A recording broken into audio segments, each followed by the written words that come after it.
Hello students, चलिए आज हम डायमेंशन फॉर्मूला के बारे में सीखते हैं। तो डायमेंशन फॉर्मूला जो है आपके फ़िज़िक्स में यूज़ किए जाते हैं, जो कि पहला ही चैप्टर है आपका। तो इसमें आपने डायमेंशन फॉर्मूला को जो लिखना है वो आपको किस तरह से लिखना है वो ये देखेंगे। आपको हमेशा डायमेंशन फॉर्मूला जो है स्क्वायर ब्रैकेट्स में लिखना है।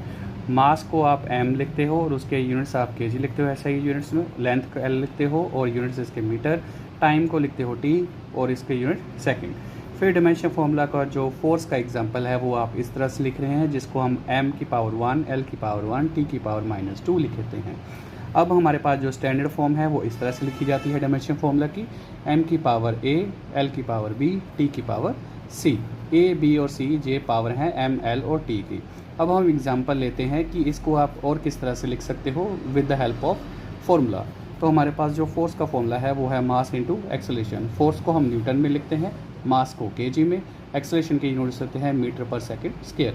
इसी तरह से या तो आपका 1 न्यूटन किसके इक्वल हो गया, 1 केजी मीटर पर सेकंड स्क्वायर के। अब इसका हम डायमेंशन फॉर्मूला लिख लेते हैं।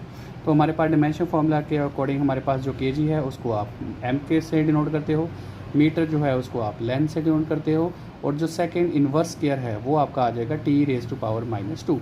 अब इसका अगर डायमेंशन फॉर्मूला लिखना है तो डायमेंशन फॉर्मूला हमारे पास क्या बन जाएगा, under the square brackets m की पावर 1, l की पावर 1, t की पावर -2। तो इस तरह से आप अपना जो है डायमेंशन फॉर्मूला वो है लिख सकते हो। अब आप ट्राई कीजिए वेलोसिटी और एक्सेलरेशन के साथ। Thank you.